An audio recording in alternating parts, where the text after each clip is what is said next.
आपके दिमाग में दौड़ता है तो आप बेफिक्र होकर मुझसे वो पूछ सकते हैं। लेकिन मैं 2-3 स्टेप का ज़िक्र कर लेता हूँ कि को किसी भी आदमी को कोई भी ट्रेड, एनी ट्रेड का मतलब है एनी ट्रेड दोस्तों, एनी ट्रेड का मतलब है एनी ट्रेड। अगर आप चाहे Nifty, bank Nifty, crypto, Ethereum जो भी फलाना-ढिमकाना स्टॉक में लेना चाहते हैं, ट्रेड को लेने से पहले अगर आप ये स्टेप फॉलो नहीं करते हैं तो आपको प्रॉब्लम आ सकती है। स्टेप नंबर 1 है कि उसके चार्ट के ऊपर आपकी मास्टरी होनी चाहिए, उसके चार्ट को आपको कंप्लीट समझ में आना चाहिए। नंबर 2, उस चार्ट में आपने ऑब्जर्वेशन की गई है, ऑब्जर्वेशन के लिए जो कण होते हैं, किन चीज़ों को ऑब्जर्वेशन में देखा जाता है, वो मैं कई बार बता चुका हूँ। तो ऑब्जर्वेशन आपने की हुई हो, चार्ट आपने देखा हुआ हो। नंबर 3, आपका जो पॉइंट ऑफ व्यू है कि भाई ट्रेड कहाँ का बनेगा, क्या चीज़ बनेगी, वो आपका क्लियर हो, यानी कि आपका ट्रेंड क्लियर हो। जैसे कि इसके अंदर मैं आपको बताता हूँ डब्ल्यूटीआई। आपको डब्ल्यूटीआई की नज़रिए से देखना है कि भाई इसका ट्रेंड क्या है, क्या कंडीशन इसमें है, तो डब्ल्यूटीआई भी आपके पास है, सारी चीज़ें आपके पास उपलब्ध है। चौथा नंबर जो आता है दोस्तों, कि जब ट्रेंड भी मिल जाता है, तो ट्रेंड मिलने के बाद भी कैटेगरी होती है। कोई आप बोलेंगे मान लो आप पीके हैं, पीके ने कहा कि भाई मैं इंट्राडे करूँगा। मान लो मेरा नाम आरके है, आरके ने कहा कि भाई मैं स्विंग करूँगा, किसी ने कहा कि मैं डेली पर करूँगा। सबका अपना-अपना व्यू है, लेकिन ये 3 चीज़ें तो तीनों की क्लियर होनी चाहिए। उसके बाद जब आप क्लियर कर लेंगे कि भाई मुझे क्या करना है, पॉइंट नंबर 4 है, कोई बोल सकता है कि भाई मैं इंट्राडे करूँगा, कोई बोल सकता है मैं डेली चार्ट पर करूँगा यानी कि स्विंग करूँगा, कोई बोल सकता है कि मैं स्विंग करूँगा लेकिन किस पर करूँगा? स्विंग करूँगा लेकिन वीकली चार्ट पर करूँगा। लेकिन इन सब के बीच में भी अंतर आ सकता है। कोई बोलेगा कि मैं फ्यूचर भी करने वाला हूँ, यानी कि मैं इंट्राडे फ्यूचर करूँगा, कोई ये भी बोल सकता है। कोई बोल सकता है कि भाई मैं डेली फ्यूचर करूँगा, कि डेली चार्ट पर लेकर जाऊँगा। कोई बोलेगा कि मैं फ्यूचर कर रहा हूँ इंट्राडे लेकिन लेकर मैं जा सकता हूँ इसको इस पर क्या डिलीवरी में, ताकि आगे तक मेरा चलता रहे। तो ये कंडीशन आपको समझनी है। आप लोग समझे इस बात को, मैं क्या बात बोलना चाह रहा हूँ? आप लोग बोल रहे होंगे राहुल भाई ये कहाँ-कहाँ से आप लोग बता दे रहे हैं। हाँ, यही स्टेप है दोस्तों। अब जैसे ही आपका ये क्लियर हो जाएगा, आपको 4 का जो सेकंड पार्ट है, इसी के अकॉर्डिंग आपको थोड़ा-सा एनालिसिस करनी पड़ेगी, क्योंकि तब आपको इंट्राडे का महत्व, इंट्राडे प्राइस एक्शन आपको नंबर 5 नंबर 5 जब आप एनालिसिस कर रहे हैं, तो एनालिसिस के साथ ही आपको क्या देख लेना है, प्राइस एक्शन भी देख लेना है। प्राइस एक्शन जैसे ही देखा, फिर आपको क्या मिलेगा, एक सेटअप मिलेगा, ठीक है? मान लो आपका एक सेटअप मिल गया। सेटअप मिलने के बाद आपके पास क्या देखने को मिलेगा, जो मार्केट ने बताया होगा कि भाई ये एक एसएल हो सकता है, यहाँ पर तक आपको एसएल लगाना पड़ेगा। इस बात में एक चीज़ निहित है दोस्तों, कि जब कभी भी हमको मार्केट एसएल बताने के लिए बोलता है, इस पॉइंट को नोट कर लीजिएगा कि जब कभी भी मार्केट ने हमें जो एसएल बताया, एसएल बताने में मार्केट ने कुछ पॉइंट आपको बताए। मार्केट ने कहा भाई ₹20 का एसएल है, मार्केट ने कहा ₹30 का एसएल है, मार्केट ने कहा ₹5 का एसएल है, ₹2 का है, ₹1 का है, जो भी बताया वो मार्केट ने बताया। जब मार्केट ने आपको कोई एसएल बताया, इस पॉइंट को नोट कर लीजिए, जब कभी भी मार्केट ने आपको एसएल बताया, इसी पॉइंट पर आपकी क्या हो जानी चाहिए, इसी पॉइंट पर आपकी क्वांटिटी तय हो जानी चाहिए। क्या हो जानी चाहिए? क्वांटिटी मेरी तय हो जाए, मेरा लॉट साइज़ क्या रहने वाला है। क्यों? क्योंकि जैसे ही आपकी क्वांटिटी तय होगी, उसी से आप कंपैरिज़न कर लेंगे कि भाई मेरा इतना लॉस होना तय है। क्योंकि जब जब हमको अपना लॉस कंप्लीटली पता नहीं होता है, हमारा वहाँ पर वो ट्रेड पूरा चलता ही नहीं है। इस बात को आप लोग नोट कर लीजिएगा। स्टेप जो मैं आप लोगों को बता रहा हूँ, यही स्टेप किसी ट्रेड को करने के होते हैं। जब आपको मालूम हो जाएगा कि मेरा पर्सनल लॉस क्या है, मेरा कैपिटल लॉस कितना होने वाला है, मेरा कितना पैसा उसमें डूब जाएगा अगर ये ट्रेड एसएल हो सकता है। क्योंकि ट्रेड लेने से पहले आप बता नहीं सकते कि आपका ट्रेड प्रॉफिटेबल रहेगा या नुकसान में रहेगा। तो आपको इतना जानकारी पहले मिलनी चाहिए कि मेरा ट्रेड नुकसान में रहेगा तो मेरे पास कितना नुकसान मेरा हो जाएगा। अगर आपको इतनी जानकारी पता चल जाती है, उसके बाद आप ट्रेड करने के लिए तैयार रहते हैं और आप वहाँ पर ट्रेड को बाय और सेल जो भी आपको करना होगा, वो ट्रेड आप कर लेंगे। ठीक है? जैसे ही आपने ट्रेड किया, आपका क्या हो जाएगा? आपका आधा से ज़्यादा काम कंप्लीटली पूरा हो जाएगा। तो जैसे ही आपकी एंट्री हुई, अब आपको वेट करना है कि मार्केट मेरे टारगेट की तरफ जा रहा है या मेरे एसएल की तरफ जा रहा है। जिस भी तरफ को जा रहा है, आपको केवल और केवल इंतज़ार करना है।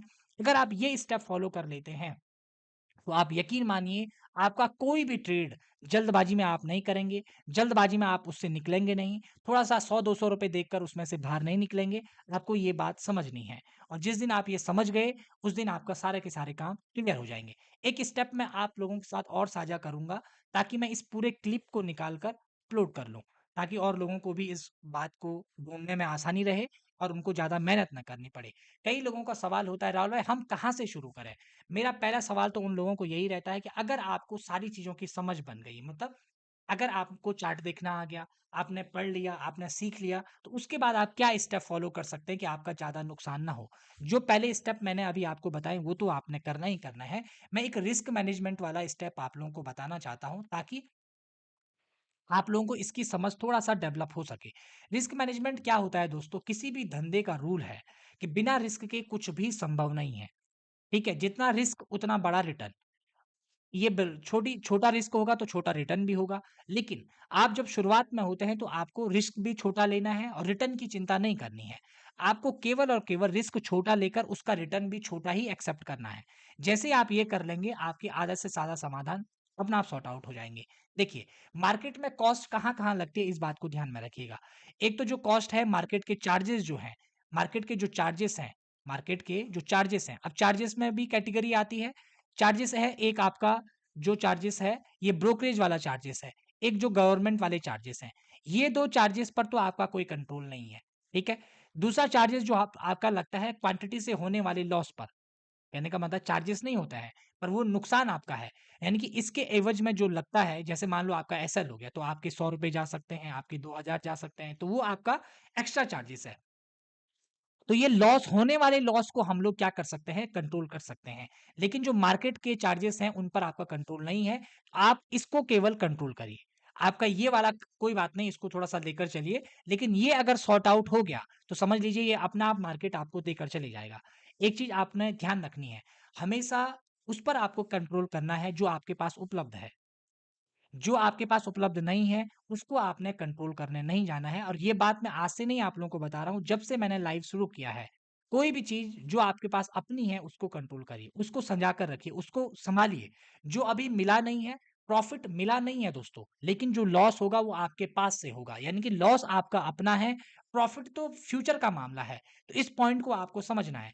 प्रॉफ़िट अभी आपके अकाउंट में आया नहीं है, जो प्रॉफ़िट होगा, आप उस बेस पर ट्रेड ले रहे हैं। लेकिन जो जाएगा वो आपके अकाउंट से जाएगा, तो आपको बचाना है, जिसको अकाउंट को बचाना है, उसी पर आपका कंट्रोल होता है।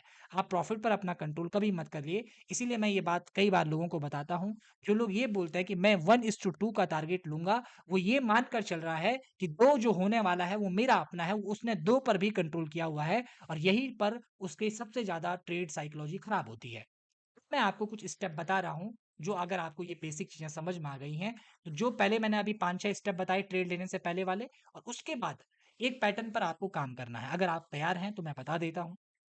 देखिए, आप एक सर्टेन अमाउंट जैसे इंडियन स्टॉक मार्केट या जो हम स्टॉक मार्केट में काम कर रहे हैं, अगर हमें कोई स्टॉक इंट्राडे में भी खरीदना है, तो उस स्टॉक के लिए मिनिमम जो हमको चाहिए 5,000 में करीब-करीब आपके 10-12 स्टॉक आ जाएँगे, इंट्राडे के लिए भी या कई बार आपको एसएल छोटा मिलता है, तो वहाँ पर आप बड़ी क्वांटिटी तो एक सफिशिएंट अमाउंट मैं 10,000 मानता हूँ।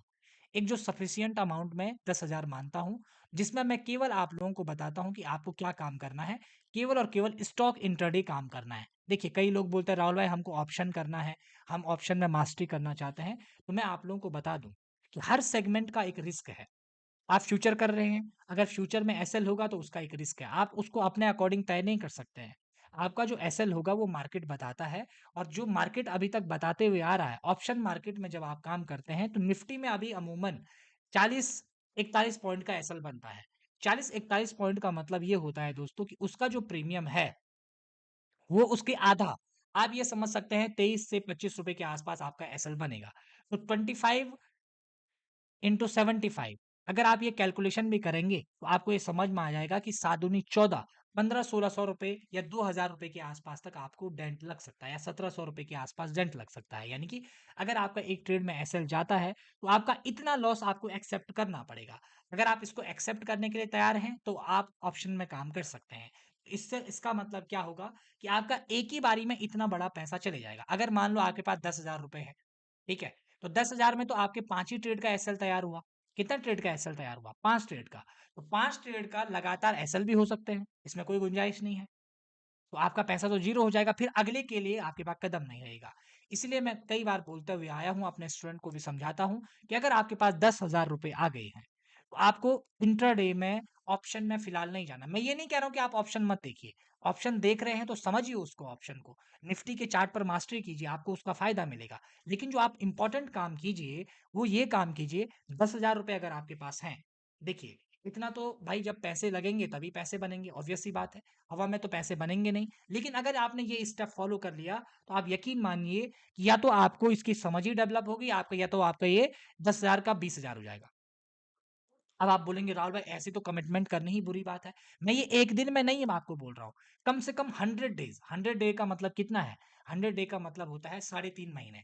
3.5 महीने अगर आप लोग बेफिक्र होकर, 3.5 महीने कैसे? ट्रेड वाले दिन 100, यानी कि आधा साल करीब करीब 222 सेशन का हमारा ट्रेड होता है। मतलब पूरा 222 सेशन का हमारा ट्रेडिंग सिनेरियो चलता है। कम से कम 5-6 महीने आपको घिस कर बैठना पड़ेगा, टाइम लगाकर। इतना जो 6.25 घंटे जो आपकी कॉस्ट है, उसमें ये टाइम का कॉस्ट भी है, लेकिन आपको वो लगाना पड़ेगा, तब जाकर आप सीखेंगे बिना जल्दबाजी के। हर दिन सेम इंतजार, सेम आपका ट्रेड सेटअप, सेम जगह काम करना है उसी तरीके से। जब आप इस तरीके से काम करेंगे तो आप यकीन मानिए ये 10,000 का जो है ना 20,000 होगा। अब आप यहाँ ध्यान रखिएगा, जब ये अगले स्टेप होगा तो ये 20 का सीधा 40 ही दिखेगा आपको, और उसका टाइम ड्यूरेशन भी कम हो जाएगा। क्यों? क्योंकि आप इन 6 महीने में बहुत लंबी चीजें सीख चुके होंगे। पेशेंस आप लोग सीख गए होंगे, चार्ट देखना आप सीख गए होंगे, स्टेप फॉलो करना आप सीख गए होंगे। आपका दिमाग भागेगा नहीं, लालच में नहीं भागेगा, वो सबसे बड़ा कंट्रोल है। पर आप यहाँ पर करना क्या है? आप बोल रहे होंगे यहाँ पर करना क्या है, वो मैं आपको बता दे रहा हूँ। पहली बार मैं इसको आपके सामने यूट्यूब पर रख रहा हूँ। मैंने पहले कभी डिस्कस नहीं किया है, लेकिन ये बहुत मास्टर प्लान चीज़ है। इसमें रिस्क मैनेजमेंट है, और जहाँ कहीं भी रिस्क मैनेजमेंट है, वहाँ धंधा बनता ही बनता है। लेकिन आपको अपने रूल को ब्रेक नहीं करना है। यहाँ चाहिए रूल ब्रेकिंग सिस्टम। जो आप रूल ब्रेक किया, समझ लो खत्म। रूल ब्रेक करेंगे, खत्म हो जाएंगे, ये बात बिल्कुल श्योर है। आपका ये 10,000 ज़ीरो हो जाएगा। इस बात को आपने समझना है। अगर आप प्रॉपर कंडीशन वाइज़ सीखते हुए काम करेंगे, तो आप यकीन मानिए आपका ये आगे बढ़ेगा ही बढ़ेगा, लेकिन ज़ीरो नहीं होगा। ये बात तय मान कर चलिए। अब मैं आपको कुछ पॉइंट समझाने की कोशिश करता हूँ। अब यहाँ देखिए, सबसे पहले इस 10,000 के 100 टुकड़े आप लोग कर लेंगे अपने दिमाग में, लेकिन पैसा तो 10,000 ही दिखेगा, लेकिन इसके टुकड़े कैसे करने हैं? ऐसे इसके टुकड़े कर देने हैं 100 टुकड़े। यानी कि आप क्या करेंगे? आपके पास 10,000 रुपए थे, उस 10,000 के 100 टुकड़े आपको कर देने हैं। कितने टुकड़े हो गए दोस्तों? अब 100, अब ये मत कह देना सर जी गिनती गड़बड़ हो गई, ये 100 नहीं हुए। ये एग्जांपल के लिए मैं बता रहा हूँ कि 100 टुकड़े आपको करने हैं। तो एक 100 ये हो गया, एक 100 ये हो गया, एक 100, और ऐसे ही ऐसे करके कंप्लीट 100 आपके पास आ जाएंगे। कितने 100 आ जाएंगे कंप्लीट? यहाँ पर दोस्तों परजीवरेंस चाहिए। जब 100 रुपए से आपके 100 रुपए बनते हैं ना, आपको लगता है यार दिन भर में 100 ही रुपए बने। लेकिन आप ये नहीं समझ पाते हैं कि ये 100 रुपए बने कैसे हैं। अभी मैं आपको पूरा फिनोमिना समझाऊंगा इसका। आप बेफिक्र होकर बैठिए। देखिए, अब आपने जो काम करना है वो क्या काम करना है? यहाँ देखिए, अब आपने 100 टुकड़े कर लिए। ये 100 टुकड़े का मतलब क्या है दोस्तों? रिस्क में इसको आपका पर्सनल लॉस कहा जाएगा। क्या कहा जाएगा? Personal loss. पर्सनल लॉस का मतलब क्या होता है? मान लो आर के नाम का एक आदमी एक दिन में 100 रुपए का लॉस लेने के लिए तैयार बैठा हुआ है। ठीक है? उसको 100 रुपए एक दिन में चले जाएँगे, उसको एक रत्ती भर भी उसको फ़र्क नहीं पड़ेगा। वो सोचेगा चलो मेरे आज दिन भर की फ़ीस चली गई है, 100 रुपए चले गए हैं। ध्यान रखिएगा, ये पहले एक्सेप्ट करना पड़ेगा कि मेरे 100 रुपए जा सकते हैं। अगर जिस दिन आपने ये एक्सेप्ट कर लिया, उस दिन आपको ऐसा डर कभी नहीं लगेगा कि अरे यार मेरे 100 रुपए चले गए। इसलिए ज़रूरी है ताकि आपकी साइकोलॉजी बिल्ड हो। बिना साइकोलॉजी के मार्केट में ट्रेड नहीं होता। आप लोगों ने वो कोट कई बार सुने होंगे कि 5% नॉलेज है, 95% साइकोलॉजी है। तो साइकोलॉजी हमेशा बिल्ड की जाती है। ये आप लोग ध्यान रखिएगा। साइकोलॉजी हमेशा बिल्ड की जाती है, इन बर्थ नहीं होती है। किसी के अंदर पहले से बाय बर्थ नहीं आ जाती है, कि आपके अंदर पहले से सॉफ्टवेयर इंस्टॉल्ड है कि भाई इसकी साइकोलॉजी पहले से तैयार है ना। साइकोलॉजी हमेशा बनाई जाए, चाहे बिजनेस की हो चाहे कोई भी चीज हो। जिनके पास साइकोलॉजी नहीं होती है वहां फिर नौकरी वाला सीन होता है। नौकरी में साइकोलॉजी की जरूरत नहीं है। आपको अगर धंधा बनाना है वहां साइकोलॉजी की जरूरत है। चाहे आप दुकान चला रहे हैं वहां भी साइकोलॉजी चाहिए। चाहे आप कोई बड़ा धंधा चला रहे हैं वहां साइकोलॉजी चाहिए। नौकरी के लिए साइकोलॉजी की जरूरत नहीं है। आप गए, काम किया, काम करके आ गए। डंडे की चोट पर किया, डंडे मार कर कराया, जो भी कराया, लेकिन आपने काम किया, आ गए। ये इसमें साइकोलॉजी नहीं चाहिए। लेकिन जब आप कोई भी काम करते हैं, नया धंधा शुरू करते हैं, तो उस धंधे में साइकोलॉजी की एक सख्त जरूरत होती है। वो आपको यहाँ पर समझनी है। सबसे पहले आपने क्या किया कि आपने दिन भर में ये एक्सेप्ट किया कि भाई मेरा 100 रुपए का नुकसान होगा। जैसे ही आपने ये एक्सेप्ट कर लिया कि मेरा 100 रुपए का नुकसान होगा, अब आप क्या है, मार्केट में काम करने के लिए तैयार हैं। अब आप 100 करके, कितने टुकड़े हैं आपके पास? 100 टुकड़े हैं। मान लो एक टुकड़ा आज एसएल हुआ, ऐसे तो 100 दिन लग जाएँगे आपके ट्रेड को खत्म होने के लिए, आपका ये पूरा पैसा खत्म होने के लिए। इस पॉइंट को समझिए। पर ये ज़रूरी तो नहीं है। मैंने क्या बोला? अगर आपने वो 10 के 10 स्टेप जो अभी थोड़ी देर पहले मैंने आपको बताए 5-7 स्टेप जो बताए हैं, अगर आपने वो फॉलो किए हैं, तो आप यकीन मानकर चलिए, पहला आपका एसएल हो सकता है, कोई दिक्कत नहीं, लेकिन दूसरा आप प्रॉफिटेबल रहेंगे। दूसरा आप प्रॉफिटेबल रहेंगे तो पहले आपने जितना सोचा था, उसी के एवज़ में आपको रिटर्न भी मिलेगा। क्योंकि आप जो रिस्क हर बार ले रहे हैं, 100 के अकॉर्डिंग ले रहे हैं। एसएल होगा तो 100 जाएगा, एसएल नहीं होगा तो आपको 100-200 आ भी तो सकता है ना? या तो 100 ही आएगा, या तो 50 आएगा, 100 से या तो 150 आएगा, या तो 300 भी आ सकता है। वो तो ऐज़ मार्केट कंडीशन पर डिपेंड करता है। ऐसे-ऐसे करके जब आप काम करेंगे कंप्लीट 100 दिन तक, तो आप यकीन मानिए जो ये आपने 10 लगाए हैं, ये 20 होंगे या 25 भी हो सकते हैं। लेकिन 100 दिन आपको वेट करना पड़ेगा, चार्ट पैटर्न वाले 100 दिन। ठीक है? आपके पास 3, 4, 5, 6, 7, 8 स्टॉक होंगे। इन 3, 4, 5, 6, 7, 8 स्टॉक में से तो आप बोलेंगे इतने सारे नंबर बोल दिए, इसलिए बोल दिए दोस्तों क्योंकि ऑप्शन के लिए इंट्राडे में ऑप्शन मार्केट में नहीं, इंट्राडे स्टॉक के लिए आपको 5-7 स्टॉक रखने पड़ेंगे। केवल एक निफ्टी नहीं होता काम। 5-7 स्टॉक रखेंगे तो क्या होगा कि आपको एक स्टॉक में नहीं बन रहा, हर दिन कोई भी मोमेंटम नहीं मिलती है। तो जैसे निफ्टी में हर दिन मोमेंटम नहीं होती है, वैसे स्टॉक में भी हर दिन मोमेंटम नहीं हो सकती है। मान लो ए नाम का स्टॉक आज चल रहा है तो बी शायद ना चले, सी शायद चल जाए, डी शायद थोड़ा बहुत चले, ई शायद ना चले या ई एफ डी एच ना चले, है ना? इन 8 में से 4 शायद मूव कर रहे होंगे, 4 शायद मूव नहीं कर रहे होंगे। जिस दिन जो मूव कर रहा है, जहाँ सेटअप बन रहा है, आप उसको देख सकते हैं।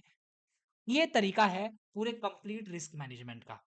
ठीक है? अगर इस तरीके से काम होगा, तो आप ये मानकर चलिए कि आपका अकाउंट भी ग्रो होगा, आपकी साइकोलॉजी ग्रो होगी और जब आप 100 दिन इसमें खपा देंगे, आपका जो ये पैसा है 10 से 11, 12, 15, 18,000 बना होगा, तो वो आपके पास एक कॉन्फिडेंस लाएगा, वो आपके पास ऐसा पैसा होगा जो आपने मार्केट से निकाला है और मार्केट से निकाले हुए पैसे से बनते हैं बड़े प्रॉफिट।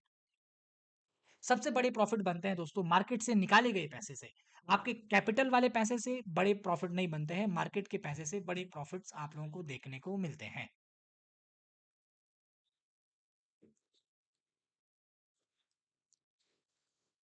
और मैं उम्मीद कर रहा हूँ कि आप लोग इस स्टेप को समझ गए होंगे और मैं इतना क्लिप निकाल कर इसको वीडियो में डाल दूंगा और मैं होप करूंगा कि आप लोग इसको कंप्लीटली नोट करिए, कॉपी पर लिखिए इन सब बातों को। मैंने तो अच्छे से लिखा नहीं, आप इससे अच्छे से बनाइए और आप काम करने की कोशिश कीजिए। और अगर आप लोग इसको एक महीने भर मेरे साथ डिस्कस करना चाहते हैं, मैं महीने भर ट्रेड तो आपको कराता नहीं हूँ और ये करा कर आप लोग सीखेंगे भी नहीं, ऑब्वियस सी बात है। लेकिन जो ये स्टेप मैंने आपको बताए इससे पहले 6-7 स्टेप, इनके लिए क्या रूल, क्या रेगुलेशंस, क्या चीज़ें हमारे अपने दिमाग में होनी चाहिए, मैं कम से कम 30 दिन तक एक ही बात आप लोगों को समझाता हूँ। वो कई बार हमारे जो स्टूडेंट हैं उन पर काम करती है और लोग इसको एन्जॉय भी करते हैं और सीखते भी हैं।